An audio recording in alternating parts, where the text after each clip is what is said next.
Good evening. I'm Jesse Waters in for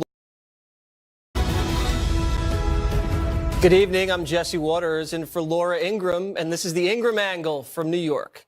Thank you for watching the special The Trump Agenda in 2018. And that agenda just got a huge head start when President Trump signed the sweeping $1.5 trillion tax cut into law this morning. We had the largest tax cuts in our history just approved, and I was going to wait for a formal signing sometime in early January, but then I watched the news this morning and they were all saying, will he keep his promise? Will he sign it by Christmas? It's an honor to have you with us, and we will sign this right now. This is something I'm very proud of. Great for our country, great for the American people. Thank you all. Looking forward to 2018, this tax cut could be a huge difference maker. Right now, Democrats think they're poised for big gains in the midterm elections because of polls showing the supposed unpopularity of both the president and the tax cut. But if those cuts make an already humming economy really take off, the president and the GOP will be in the driver's seat come November. Trump seems ready to roll. He already revealed one of his top priorities for early 2018 before heading to Mar-a-Lago for the Christmas break. I really do believe we're going to have a lot of bipartisan work done, and maybe we start with infrastructure, because I really believe infrastructure can be bipartisan. We've spent $7 trillion in the Middle East, not to mention all of the lives and all of the heartache, and it's so sad. $7 trillion. It's time for us to rebuild our country. The president may finally get that bipartisan support. It would seem difficult for Democrats, of all people, to argue against more domestic spending. So much to talk about. Let's bring in our guests. Fox News contributor and former advisor to the president, Dr. Sebastian Gorka, is in Washington. And civil rights attorney and talk radio host Leo Terrell is in Los Angeles, California. So, Doctor, I'll start with you. Trump will have to run, along with his allies in Congress, on reality. They can point to people's bank accounts and say, there, that's the tax cut. Democrats, on the other hand, are running on emotion. They're running on envy. And they're saying the rich are bad and you're getting hosed. Do you think that's going to be hard for the Republicans to out-message? Look, Jesse, first things first, thanks for having me, and congratulations on that sterling speech you gave at Turning Point USA the day before yesterday. Oh, thank you very much. That was quite a speech. Flattery will get you everywhere, Doctor. I try. But what are the Democrats going to run on? We have 3% GDP growth rates already, 1.5 million jobs created, the lowest unemployment in 17 years. Everybody who pays taxes is going to get a tax cut. What are they going to run on? I just don't see the message. Let's remind ourselves, Jesse, President Obama was the only president since the Depression who never reached 3% GDP growth rate for 1 year for his whole 8 years in office. The 2018 is going to be incredible for the president. It's going to be incredible for all Americans. Whether you voted for him or not, you will have an incredible 2018. So, Leo, the point is the Democrats have not taken any ownership of the economy. They didn't vote for the tax cuts. They've been against everything the president's been doing. So when the economy's humming along, they can't claim any credit. Is that going to be difficult for the Democrats to run against a soaring economy? You know, I'm going to win this argument by using Republican principles. Today, when President Trump signed that bill, he threw Republicans in blue states under the bus. There's a reason why Republicans voted against this bill. Let me tell the American public. Americans in New York, California are going to be double taxed. Now they're going to have the disadvantage of paying not only a federal tax, but state and local tax. They have wiped out the interest deduction on mortgage. And let me tell you how important that is. It is amazing how Republicans like Peter King, like Dana Rohrabacher, and like Darrell Issa have said, this bill is not good. And you know what? Selling this bill is going to be very tough, because even your own Fox News contributor, Karl Rove, said, Mr. President, stay in the White House because you're unpopular. Right now, President Trump could not sell free groceries to the American public. I'm not so sure about it. You do make a good point, though, about the New York and California people. I'm probably going to get hammered, and that's fine. I understand that. But for the majority of Americans, I mean, you see AT&T announcing, Comcast announcing, they're showering workers hundreds of thousands of workers with $1,000 Christmas bonus checks as a result of the tax cut, Dr. Gorka. Jesse, I Hold know on, let your the doctor friend. finish. I know your guest likes autocratic presidents like President Obama, who thinks they can dictate everything that happens in this country. But we have states' rights, and the president can't help it if California or New York or Connecticut is hosing the people that live there. That's the state's decision to do so. And if you don't like it in New York and Connecticut, you can do something about it as a voter. I was in Nevada this week. I was stumping for Danny Turkanian. They hosted the event in the Extreme Manufacturing headquarters. They make those extendable forklift trucks. Think of this one thing. Biggest manufacturer of these forklift trucks. Last year, each of these cost $200,000. Last year, they sold 115. Jesse, thanks to Donald Trump, thanks to the unleashing of the economy, Extreme Manufacturing has a back order of 900 units. That's the Trump effect. Hey, let me just, Dr. Gorka, answer these two questions. Fundamental American principle, to be a homeowner, to buy a home. Every American homeowner got a hose because right now the interest deduction on mortgage rates have been eliminated. More importantly, what happened to the old traditional fiscal conservative? Spending cuts with tax cuts. Where's Paul Ryan's videos? All of a sudden, we're going to forget about spending cuts. This tax bill adds $1.5 million to the deficit. Where's all the fiscal conservative Republicans? Gorka, you want to take this one, or do you want me to? I'll take half of it, and I already know what's going to be on the agenda in 2018. They want to try to get some sort of welfare reform done, which will cut spending. And a lot of people are predicting massive growth as a result of the tax cut, which is going to bring in more revenue to the federal government. Dr. Gorka, do you want to finish off that point? I just have to. So suddenly the left cares about spending. I mean, President Obama doubled the money this nation owns in comparison to every other president that came before him. Suddenly they care about how much money the federal government is wasting. Come on, guys, let's be serious. You know, Leo, you are using so many Republican talking points. I think you might have to change your party. Oh, no. Oh, no. I'm just showing the hypocrisy about what the Republicans are saying. This is so unlike Republicans. And more importantly, Trump has just signed the execution warrant for every blue state congressional Republican because, you know what? Like Karl Rove, Fox News contributor, said, Mr. President, stay in the White House. All right, well, I see. So now he has no credibility. Leo, let me just add this. He's a rhino. Hold on, Dr. Gorka. Yes, he's a rhino. The House is under siege. Leo, shame on you. Let's lay off our own contributors here for a second. The House is under siege. I agree that historically it flips when the other party's out of power. I get that. But you know what? The DNC's broke. They only have about $4 million cash on hand. The RNC has about $45 million cash on hand. They're going to need to fundraise a little bit more if they think they're going to win back anything. Let me hit that out of the park right now. In Alabama, in December, guess what? Yeah. More Democrats came out in December of 2018 than the 2014 midterm election. Those are numbers telling you the Democrats are going to create a storm in 2018, and they're going to take over the midterm election. There are people who are upset with this president. Can't sell groceries, can't sell free groceries, because you know what? He's alienated the American public with his rhetoric. Dr. Gorka, go ahead.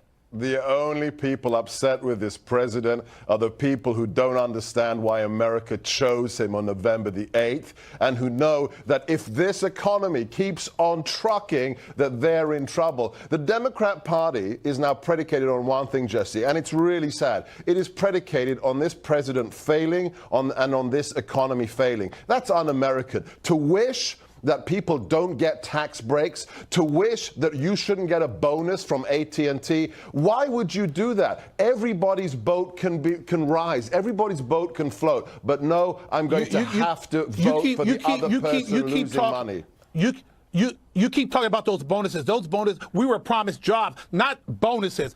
Bonuses are one-time giveaways. We got jobs. We're talking about jobs. You bring me back in 12 months and let's see the impact of this tax cut. All right, well, listen, Leo, there's already been 2 million jobs created since the president came into office. So wages are going to go up as a result of this, and jobs. Come on, the thing hasn't even kicked in yet. Are you willing to give it a chance? more than 1 million people, in less than a year have been taken off food stamps, suckling on their government teat, and come back to work. How can you not be thankful that that is happening? Okay. See, you're changing the subject. I want to stick to that great tax jobs. Bill. And let me say right jobs. now, you're making a massive assumption that these corporations are not going to buy back their stock. It's to their incentive to buy back their stock because these executives will get nice, huge bonuses. I know this. I've studied this. I'm telling you right now, Leo, you can't guarantee they'll give them jobs. Leo, you're the only one that could complain about American workers getting $1,000 bonus checks. How is that a bad thing? Why can't you just say it's good? You're getting jobs. I want jobs. I don't want tip money. I want a job. Okay? Tip money? I want a job. Leo, promised jobs. you must be living large. I've never tipped a G. You have to live in the real words. I'm sorry. You have to Let's not confuse a bonus with a job. All right, let's not confuse a bonus with a job. Listen, I think let's wait and see how it plays out. But Leo, man, tipping $1,000. Bring me back in 12 months. I need to come work for you. Bring me back in 12 months and let's see how many jobs were created. All right, I got to go. Guys, thank you very much. Merry Christmas. All right, while Trump keeps winning, the Russia investigation is running into some real turbulence. We're going to get the inside scoop from a congressman who just grilled behind closed doors a top FBI official at the center of the latest controversy, and why the spotlight may be shifting to Hillary Clinton. Stay tuned.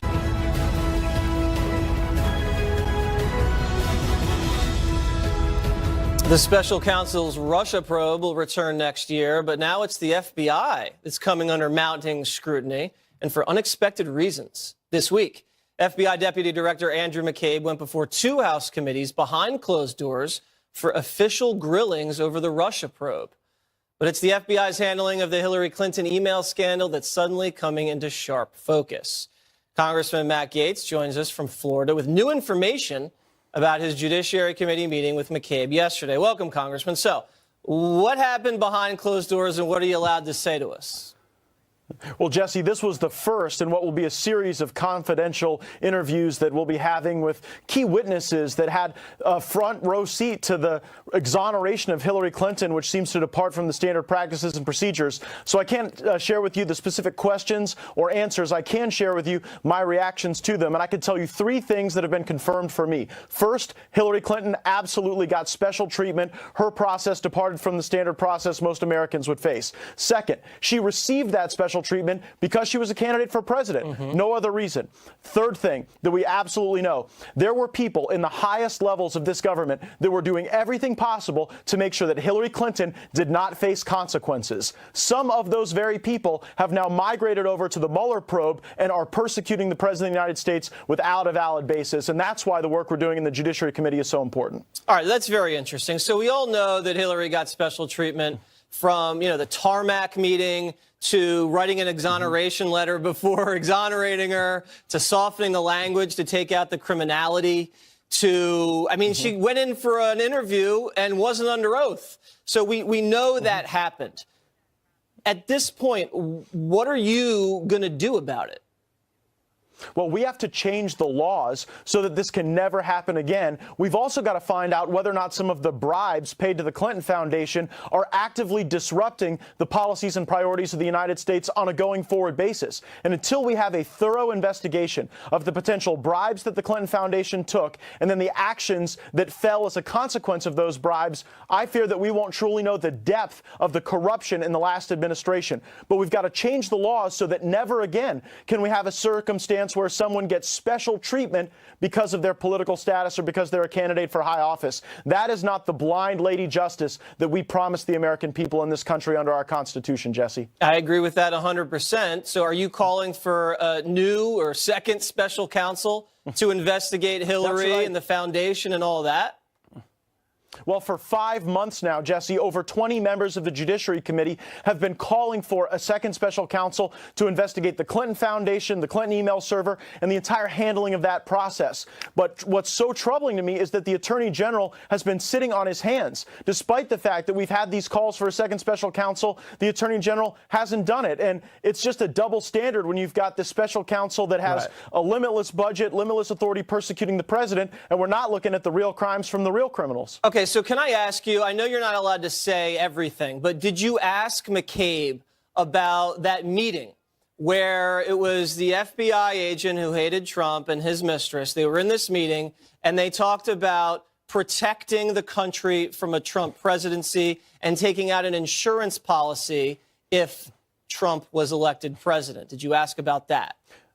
Well, Jesse, I can't go into the specific questions asked and the answers provided, but I will say that when you look at the commentary from the mainstream media on that, they're just spinning because they have no idea how to explain it. But the American people. All right, listen, I'm going to assume that you asked about that because that is huge. I would assume that you did. Now, this is just breaking. I don't know if you know about it, but it looks like James Baker, who was the top lawyer in the FBI, was just reassigned. Turns out they found he had contact with this left-wing outfit, Mother Jones and David Corn. And 2 weeks later, after he had contact with them, they break the dossier story. Seems really suspicious. Yeah, I don't think James Baker is a lawyer in this fact pattern anymore. I believe that Mr. Baker is a witness. And because he's a witness, I think he very well may be one of the next people called before one of these committees conducting a fact-based investigation, because certainly we've had at the very highest levels of the FBI and the Department of Justice a number of contaminating events that erode the American people's confidence in the unbiased nature of these critical institutions. Well, it seems like the more people investigate, it's the Democrats that look guilty of corruption, not Trump. But we'll see. You know, anything could happen. And Congressman Gates, thanks for your service. Thank you, Jesse. All right. So with all these key players suddenly coming under scrutiny, could the Russia probe backfire on Democrats? Welcome back to this Ingraham Angle special, the Trump agenda in 2018. Democrats still think the ongoing Russia investigation could be their ace in the hole against the president next year, but it could boomerang on them. A Wall Street Journal poll today released shows the public is souring on Mueller. While his positive rating is inched up from 24 to 28% since June, his negative numbers jumped from 11 to 21% in the same period. And no wonder, with all the bitter anti-Trump bias revealed among Mueller's top investigators and key players at the FBI and Justice Department. But some Democrats are stuck in utter denial. So when Special Counsel Mueller was appointed, Republicans praised him, Republicans like Newt Gingrich and others. Now they're attacking him, and the only thing that's changed is 2 guilty pleas plus 2 additional indictments. So they're afraid, I think, of facts and evidence that Mueller is uncovering, and that is not a good justification to try to smear his team. So evidence of blatant anti-Trump bias by investigators isn't justification for questioning the probe? You kidding me? Let's examine that with political analyst and former Secret Service agent Dan Bongino in Palm City, Florida. And in Washington, former Ohio State Senate Minority Leader Capri Cafaro. All right, Dan, this is just Republicans working the refs. You know, when a coach yells at the officials and then the next time they maybe get a better call. I don't think there's anything wrong with criticizing if the Mueller investigation is doing something wrong. Do you? No, and Jesse, why shouldn't we criticize it? Let's walk through what happened here, okay? You had a man at the top in Jim Comey who admitted to starting or initiating, trying to start this special counsel by leaking information to the press. You had a number 2 in Andy McCabe, whose wife was running as a state senator as a Democrat in the state of Virginia and taking money from Clinton acolytes. You had a number 2 in charge of the investigation, Peter Strzok, talking with his mistress about an insurance policy in case Donald Trump is elected. And wait, let me get this straight. We're not supposed to ask questions about any of that. That's only in the liberal, bizarre fantasy land they live in. In the real world, you're darn right we're going to ask questions, and we're right to do so. All right, yeah, so Capri, the congressman that you heard at the top is saying, you know, in the beginning the Republicans liked Mueller, but now they've changed their tune. I think Republicans have changed their tune because of what Dan said. I mean, they're hiring a bunch of Clinton donors and former Clinton lawyers. They're having to fire guys from trying to subvert Trump and talk trash about Trump. It makes sense why his numbers are going down. It's his fault. Well, I mean, I think you're conflating 2 separate issues, Jesse. One is, you know, are Republicans in Congress rather souring on Bob Mueller, or is the American public souring on him? And I know at the top of the segment, you mentioned that Wall Street Journal poll. Right. You know, basically what that looks like to me is that people just don't even know who Bob Mueller is. You know, because if you have 21% of the people saying that they have an unfavorable and 28% saying they have a favorable, that means that less than 50% of America has any idea who Bob Mueller is. And you know what? I would agree with that, because if I went out on the street and I asked the first 10 people I saw who Mueller was, I bet it maybe 3, maybe 4, probably 3 would know. But Dan, doesn't that just say that the public really doesn't care that much about the Russia story? It has nothing to do with jobs, wages, or national security. Yeah, I'm personally glad that Looney Tunes Democrats, like the ones in Congress, are wasting all their time on this conspiracy theory, Trump-Russian collusion nonsense, because while that happened, we've been dumping red tape. We've been appointing absolutely great, stellar conservative justices. We've been cutting taxes. So listen, Ted Lieu, Adam Schiff, knock yourselves out. Have a field day with your dopey special counsel. What's that? Both from California, correct? Yeah, I mean, California. Yeah, exactly. Exactly. No, the people out there in California really dislike the Republican Party. But let me get back to you, Capri. It seems like Mueller's basically the Democrat candidate for president. It's the only person that could stop Donald Trump's reelection, and the Democrats are putting all their eggs in the Mueller basket. And if he clears everybody else after this, they have nothing.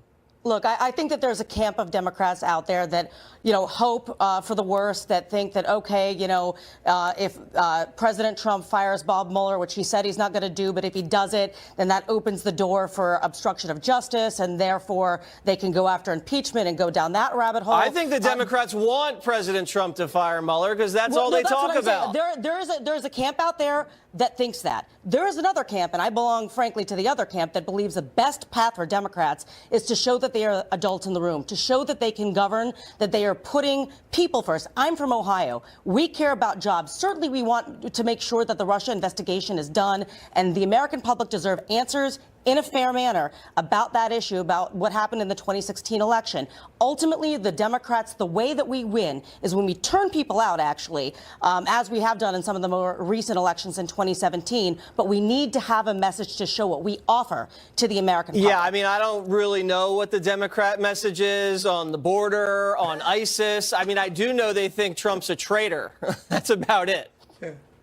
Go ahead, well, Dan. come to Ohio, and I think that there'll be some folks that have. No, I'm just talking about, you know, congressional Democrats. But go ahead, Dan. Yeah. No, Jesse, the Democrats' message 2018, I love what they're going to run on. Give us more of your money, give us back your health care, and let us send your kid to a crap school that's failing. I mean, that's going to be their message. Oh, and by the way, we're going to continue to investigate a Trump-Russia investigation, which, by the way, has produced zero. That's a donut. The absence of value has produced no evidence of Russian collusion at all. Very interesting, Capri. So this started off as a collusion investigation or an obstruction investigation.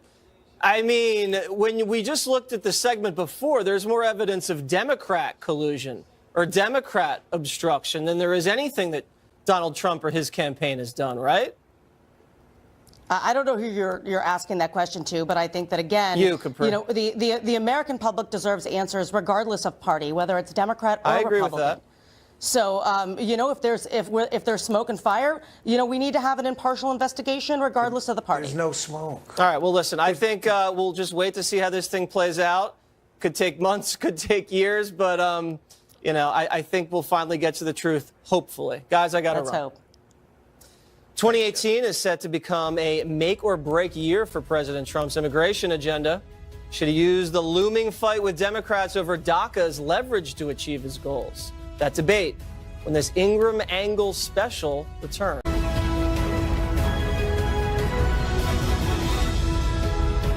Welcome back to this Ingraham Angle special, the Trump agenda in 2018.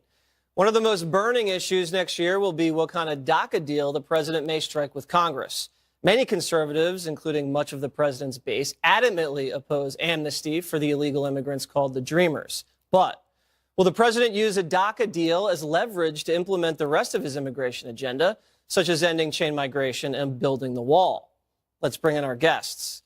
Former Nevada State GOP Chair Amy Tarkanian is in Las Vegas, and documentary filmmaker and radio host Clay Kane is here in New York. All right, Clay, we'll start with you.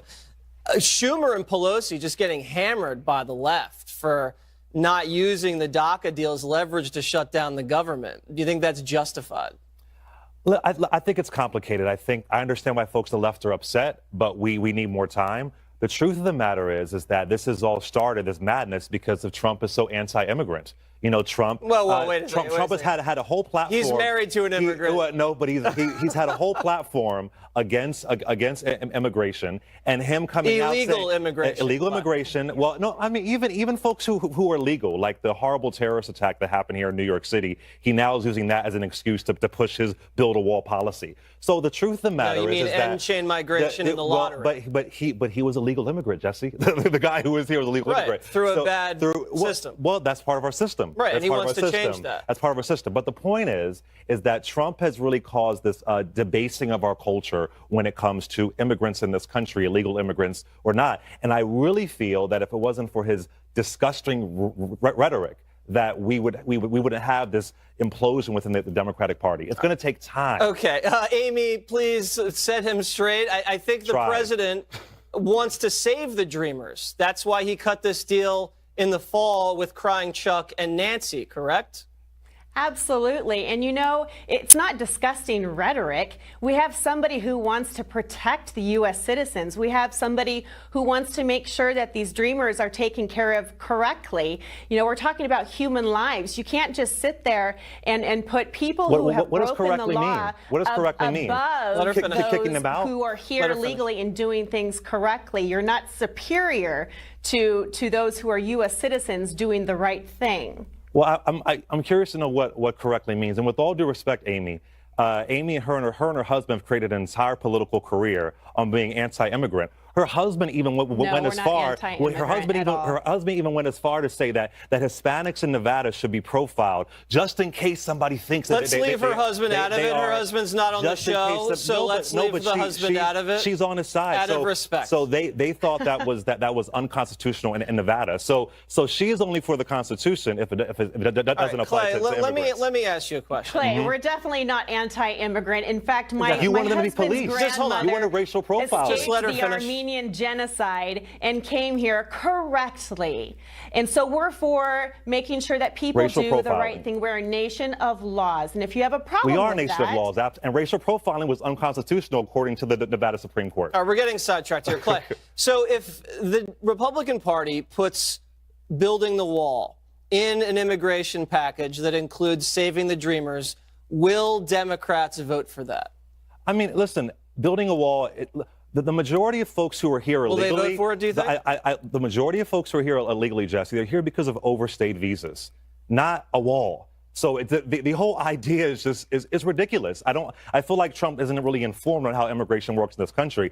A wall isn't going to do anything. If you want to have stricter immigration laws, that's fine.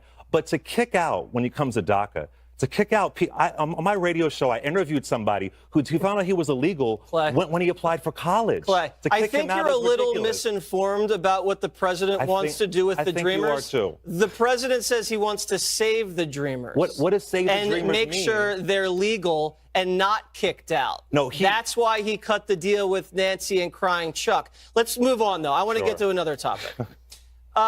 We have a report that just came out, Amy, that says, I think, 90% or something like that of 92% of the inmates in federal prison, a lot of those people are illegal immigrants.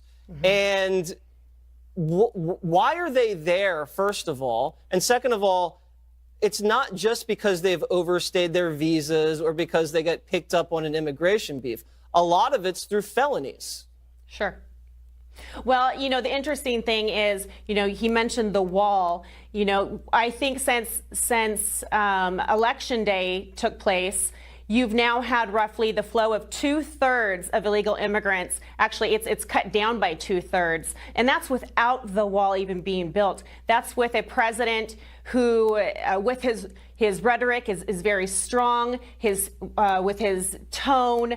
So it's a verbal wall. Trump's put up a verbal wall. The flow. No, I understand. No, the rhetoric's important. What do you think about that? Well, Actually, You have to be happy that there's less illegal immigration. illegal immigration has gone down. I mean, it's been going down for a few years. Do you think that's a good thing, Clay? No, I do think it's a good thing. Listen, Okay, good. So we you're are a not nation of law. pro-illegal immigration. No, I'm not saying anybody should come into this country. If you come into this country illegally, so that you want to obviously should be prevent people from controlled. coming here illegally? Yeah, we are. Listen. Yes, correct. Absolutely. Okay. And So go through would the a actual wall help process. do that? I don't think a wall. Why not? First of all, a wall stops people from crossing. Like I said, Jesse, if you were informed, like being informed, Yes. the majority of folks are here. They're here because of overstayed visas. That's why they're the majority of folks who are here. There's millions of illegal aliens that cross the border illegally. A wall is insanely expensive. We already have a horrible tax bill that's coming. When have Democrats ever cared about the cost? That's going to give us more of a deficit. I don't think we need a wall, and I also don't think we need to kick out people who are already here. You know, every part of American life is affected by immigration. Listen, it's Jesse, funny because that we got to run. percentage- We got to run, Amy. It's just funny that the only time the Democrats care about government spending is when it comes to protecting the borders. But guys, I got to run. Merry Christmas, Jesse. All Merry right, thank Christmas. you. While the fate of the wall and many border issues are still up in the air, the muscular Trump foreign policy is scoring some big wins overseas. We'll look at some of the president's foreign policy challenges in 2018, including what to do about the little guy with the nukes who Trump said he would never call short.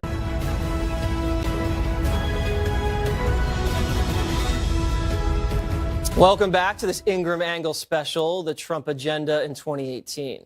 Foreign policy challenges will again loom large. China, Afghanistan, revisiting the Iran nuke deal and pursuing peace in the Mideast. But the real flashpoint is likely to be the brewing confrontation with North Korea over its nuclear ambitions. On that score, Trump got a big win at the UN today and celebrated with this tweet, quote, "The United Nations Security Council just voted 15-0 in favor of additional sanctions on North Korea. The world wants peace, not death." But the administration's critics just can't handle the sight of the U.S. reasserting itself on the world stage, such as recognizing Jerusalem as Israel's rightful capital. I saw Nikki Haley yesterday actually threatening, like a mob boss, threatening member states of the United Nations. You either be with us on this non-binding resolution, or else we will always remember, and we may yank humanitarian aid out of the mouths of the most truly disadvantaged on the planet. Mob boss. Is that how the left sees a strong woman in charge? And making clear to other countries that the U.S. will no longer turn the other cheek? Let's bring in our guests. Jim Hansen of the Center for Security Policy and former State Department official David Tafuri. All right, Jim, I want to just start with these sanctions that we just slapped on North Korea. Cuts fuel imports by about 90%, forces about 100,000 North Korean workers who are working in other countries to return back. That really dries up their hard currency. And then it tightens North Korean shipping inspections. China and Russia went along with that. Is that tough enough? It's about time, and I think we are on last chances for Kim Jong-un. I mean, at this point, we've done all the strategic patience, as Obama called his policy, that we can afford to. So President Trump said, you have one chance to do this. Russia, stop dealing on the black market with them. China, stop propping them up. And let's see if there is any chance at all that diplomacy and economic sanctions will stop this guy from his nuclear ambitions. If it doesn't, the world now knows that President Trump means what he says, and there will be consequences. Consequences that will leave parts of North Korea as smoking rubble. David, do you think Little Rocket Man's going to get the message or not? Well, I hope so. This is a victory for the world and for the U.S., which led this Security Council resolution and pushed it through, as you mentioned, 15-0, with all 5 permanent members supporting it, including you mean the Russia mob and boss China. Nikki Haley gets some credit? Well, you're mixing up two different things. The Security Council resolution or the action in the UN on Jerusalem. I know, and the but she's embassy in still the Jerusalem UN and ambassador. North Korea, they're two different things, and her actions were different in each case. And I applaud her actions on North Korea, and she really took leadership there, and it's a big success. On the Jerusalem thing, it's right to criticize her tactics a little bit. Of course, the U.S. has every right to move its embassy if it wants to do that, but but that wasn't a positive thing with respect to advancing the peace process between Israel and Palestine. And I wish the president had a plan for that. And I wish Nikki Haley was talking about that rather than just moving our embassy. That would be more productive. I think he has some sort of plan. And isn't he sending Jared Kushner over there, Jim? I think he's going to straighten everything out, right? He's got a plan, and it's already in play. And the big change has been the new crown prince, Mohammed bin Salman of Saudi Arabia, is going to be an ally in this as opposed to an obstacle. So the first step he took was saying, hey, we're going to stop this delusion that hasn't helped anyone anytime of pretending that the capital of Israel is not Jerusalem, and we're going to put our embassy where it belongs, sending a reality check to the Palestinians and to everyone who's been helping them obstruct peace for all these years. So that was a great start to these negotiations, and the plan will follow on from there. And David, another new development this week, which was pretty interesting. I think the president wants to send lethal arms over to our ally in Ukraine, something the Obama administration never wanted to do for our ally. They just wanted to send food. That's pretty tough when it comes to confronting Russia. If Trump's a big Russia puppet, why is he acting so tough on Russia all of a sudden? Jesse, I couldn't agree with you more. This is also a very substantial development, and I applaud the Trump administration for finally doing this. There's a lot of dissonance in the Trump policy towards Russia and towards Ukraine. Remember, it was the Trump campaign that pushed for changing the Republican platform in July at the Republican convention, and they removed the provision for arming the Ukrainians from the platform. So now he's reversed that, and that's a positive, but there's very little else that he has done to take a stance against Russia. He still seems to support Putin and Russia at every chance that he has. And so I would like to see a statement from the president saying that Russia should get out of eastern Ukraine, that Russia should not have taken Crimea, and that the U.S. will not tolerate expansionism by Russia in Europe, and that the U.S. is going to stand with its NATO allies in preventing that. We haven't heard that from President Trump, but I agree with you. This change is a welcome one. Sure. No, listen, I agree with you somewhat, but to say that Trump's been soft on Russia, he sent about 50 Tomahawk missiles into Russia's friend's backyard when he nailed Bashar Assad for the chemical weapons violation, and now the other proxy, Iran, the nuke deal's in the crosshairs. So I don't think he's been really that soft on Russia. But Jim, why don't you take it from there? He hasn't done anything else in Syria to take a stance against Russia. In fact, he's moved towards Russia's policy in Syria. He's pulled back support for the moderate forces that are fighting against Russia, Iran, and Assad. Well, he also wiped out ISIS on the battlefield in Iraq, so that's a pretty good thing. Jim, I'll give you the last word. I think when President Trump managed to go ahead and, as you mentioned, take out a Russian airfield in Syria while ordering chocolate cake with the Chinese president, that sent a pretty good message. And right now, what we need is a way to get to peace. If he's got to make a deal with the Russians to make that happen, good. Better that than more fighting. All right, guys, we got to run. And Merry Christmas to both of you. Merry Christmas. Thank you. Back at you. All right, Vice President Mike Pence delivers a special holiday message from President Trump to our troops serving in Afghanistan right after this.